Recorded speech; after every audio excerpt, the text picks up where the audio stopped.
Bonjour et bienvenue à cette séance dans laquelle on va voir un bref récapitulatif de la structure de corps. Donc avant de commencer ce paragraphe, ici donc on suppose connu la notion de groupe et d'anneau. Sinon donc vous pouvez consulter donc l'une de mes vidéos dans lesquelles j'avais donc donné en détail ces deux structures. Alors, on va commencer donc par le plan. Donc, on va voir une définition. La définition donc d'un corps. On va donner quelques exemples. On va parler donc des sous-corps. On va donner quelques exemples de ce corps.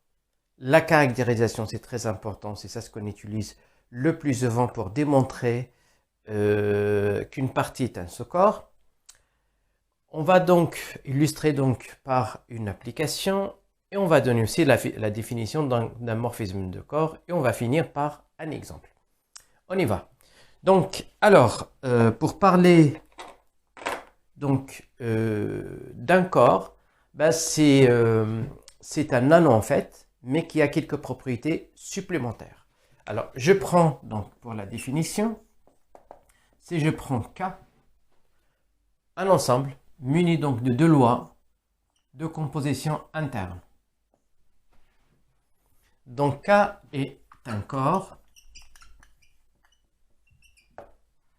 si, alors, il faut que, premièrement, que K plus fois soit un anneau.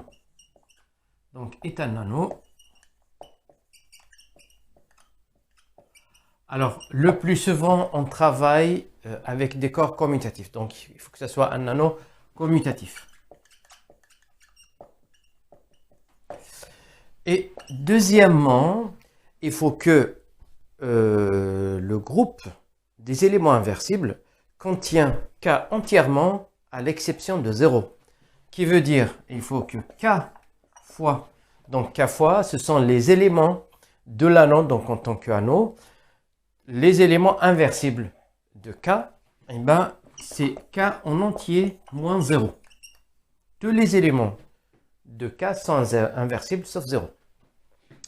Voilà donc la définition d'un corps. Alors, les exemples.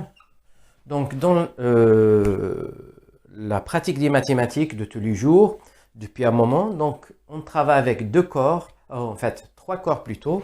Donc, quelques exemples. Alors, les corps habituels ou bien usuels. Donc, vous avez le corps des fractions rationnelles,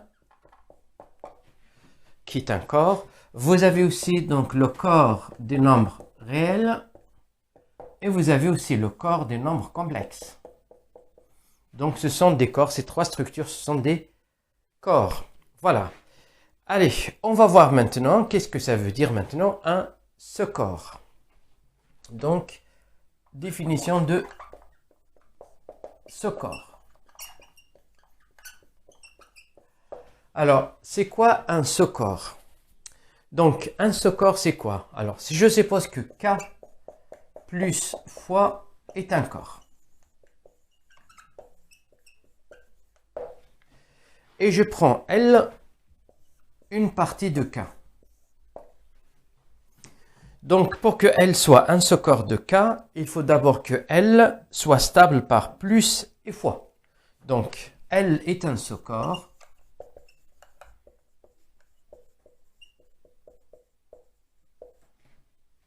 De K, si. Alors, premièrement, il faut que L donc, soit stable et stable par fois et plus et fois. Ça, il faut la stabilité. Donc, je prends n'importe quel deux éléments de L. Donc, si j'additionne deux éléments de L, reste un élément de L. Et si je multiplie deux éléments de L, il faut que ça reste dans L. Donc, ce qui fait, avec les lois induites sur L, donc il faut que L muni, donc, je vais noter de la même façon les lois induites. Il faut que L muni de la loi plus induite par celle de K et fois induite par celle de fois, il faut que cette structure-là soit encore un corps.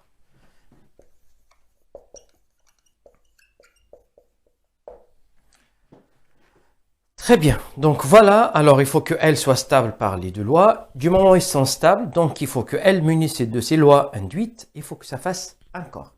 Mais rassurez-vous, dans la pratique, on passe pas, donc on ne démontre pas de cette façon qu'une partie est un seul corps. Donc on va voir ça dans la caractérisation. Mais avant de donner la caractérisation, donc on va donner quelques exemples. Alors, donc, quelques exemples.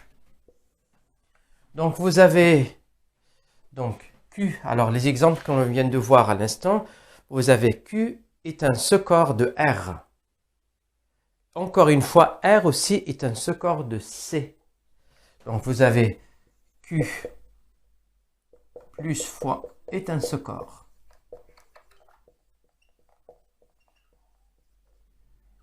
de R plus fois. Voilà, et on a aussi que R est un sous-corps de C. Encore une fois, Q est un sous-corps de C. Donc voilà quelques exemples. Alors on va voir maintenant la caractérisation. Comment dans la pratique, on démontre qu'une partie est un sous-corps. On y va.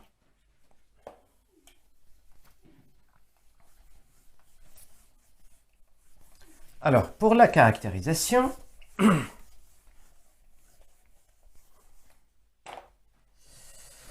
alors, pour la caractérisation, donc je prends K plus fois est un corps et je prends L une partie de K. Donc ça c'est un théorème en fait. Alors, L est un sous-corps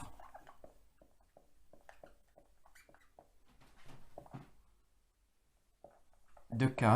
Donc là, sous-entendu donc plus fois, plus fois. Alors, si et seulement si. Alors, premièrement, il faut que L moins 0 soit non vide. Autrement dit, il faut que L contient au moins 0 et 1, c'est-à-dire l'élément neutre pour plus et l'élément neutre pour fois. Deuxièmement, il faut que quel que soit x, y, qui appartient à L carré, ben, il faut que x moins y reste dans L. Qui veut dire, à partir de là, je peux dire que L est un sous-groupe de K+. L+, est un sous-groupe de K+. Il faut donc la troisième caractérisation. Cette fois-ci, donc, il faut que je prenne quel que soit x, y. Il faut que x soit dans L. Par contre, le y, il va être dans L étoile. Donc, il ne faut pas que ça fasse 0. Alors, il faut que x, y, moins 1 appartient à L. Donc, là, cela veut dire que L étoile, ça va être un sous-groupe, muni de la loi fois bien sûr. Il faut que ça soit un sous-groupe de K fois privé de 0. Très bien, donc on va voir une application. Donc, on va démontrer que pourquoi Q plus fois est un sous-corps de R. Donc, comme exemple, ou bien application, montrer que Q plus fois est un sous-corps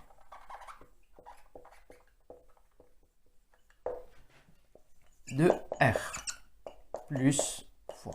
Bon, allez, je vais donc bien sûr utiliser la caractérisation. Ici, ça veut dire il faut que je montre que L moins 0 est différent de l'ensemble vide. Bien sûr, donc Q moins 0, ben, je peux dire que 1, par exemple, il appartient à Q moins 0. Donc, 0 est un ensemble infini de nombres rationnels. Donc, 1, il appartient ici. Donc, le premier point, il est bien vérifié. Ça veut dire que Q moins 0 est différent de l'ensemble vide. Je vais voir le deuxième point. Donc, je prends deux éléments de Q. Alors, soit X et Y appartenant à... Allez, Donc je vais mettre comme ça, appartenant à Q au carré. Bon, alors là, il faut connaître que chaque élément de Q, par exemple X, il va exister donc deux nombres entiers. Alors, donc il existe P, allez, donc PQ qui appartient à Z, pardon, oui, Z croix N étoile. Et là aussi, donc, il va exister donc P', Q' qui appartient aussi au même ces ensembles, tel que X soit égal à P sur Q et que Y égale à P sur Q'. Donc, on va continuer ici. Alors, tel que, donc X est égal à P sur Q, et puis Y est égal à P' sur Q'. Donc le Q et Q', il ne faut pas qu'ils soient nuls. Alors, on fait la différence d'abord, donc X moins Y. X moins Y est égal à P sur Q moins P' sur Q'. Et là, les règles de calcul, on sait que ça va faire P, Q' moins Q, P' sur Q'. Voilà, alors comme Z plus fois est un nano, donc cet élément-là appartient à Z, celui-là aussi appartient à Z, et tout ça, ça appartient à Z. Donc ça appartient à Z. Et là appartient à N, puisque le produit de deux nombres entiers naturels est un entier naturel. Donc tout cet élément-là, il appartient à Q. Le deuxième point est vérifié. Alors, pour le deuxième point, donc je vais reprendre la même chose ici. Donc, pour le troisième point, je vais prendre pareil. La condition est que Y, il est dans L étoile. Il est dans L étoile, qui veut dire, il faut que je rajoute ici, que là, il faut que ça appartient donc à Z étoile. Il ne faut pas que P' soit égal à 0 pour que le nombre Y soit égal à 0. Donc, je rajoute juste ça et je fais mes calculs. Donc, je vais faire mes calculs ici, encore une fois. Allez, donc j'ai ça. Juste refaire les calculs de la même façon. Donc, je vais avoir, alors, X, Y, moins 1. Qui veut dire, ça va faire donc PQ fois P', Q', moins 1, l'inverse. Donc là, ça va faire P sur Q fois, je sais que pour inverser donc une fraction, il faut juste mettre le numérateur au dénominateur et le contraire aussi. Donc ça va faire Q' sur P'. Et voilà, donc là, ça va faire PQ' sur QP'. Et ça, donc, le P', il peut être négatif. Donc, pour que ça soit sous la forme indiquée, si c'est négatif, je multiplie au numérateur et au dénominateur par moins pour avoir un dénominateur négatif. Donc, en gros, c'est ce nombre-là. Il appartient à Z, celui-là aussi. Et donc, il a pas donc l'ensemble, ou bien le quotient, il appartient à Q. Cela veut dire quoi? Ben, cela veut dire que le troisième point est vérifié. Et conclusion, donc Q plus fois est un score de R plus fois. Voilà pour la démonstration, donc une méthode d'application ici, en fait une façon donc d'appliquer cette caractérisation. Alors on va voir maintenant c'est quoi un morphisme de corps. Alors, un morphisme de corps, c'est quoi? Ça ressemble parfaitement au morphisme que nous avons vu pour les anneaux et pour les groupes. Donc, cette fois-ci, donc, je vais prendre deux corps. Alors, je vais prendre définition K et K' plus fois deux corps.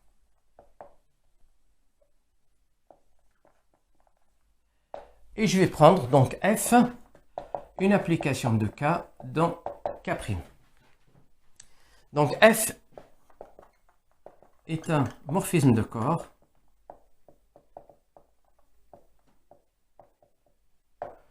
alors si' Premièrement, il faut que f envoie l'élément unité de k sur l'élément unité de k'. Donc ça veut dire que f de 1k soit égal à 1 k'. Ça c'est le premier point.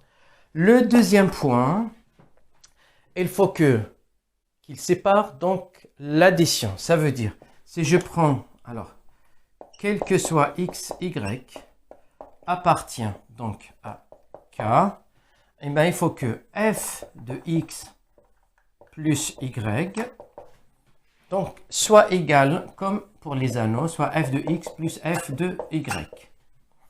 Et aussi, ben, il faut que f de x, y soit égal à f de x, f de y. Donc f de 1k égale à 1k'. Et là, je peux bien séparer. Donc f de x plus y, ça va faire f de x plus f de y. Et f de x fois y, ça va faire f de x fois f de y. Voilà, donc je vais vous donner un exemple ici. Si je prends donc l'application de c vers c plus fois, à chaque z, je fais correspondre z bar. Je vais voir, est-ce que cette application-là vérifie donc ces deux points-là. En fait, il y en a trois ici.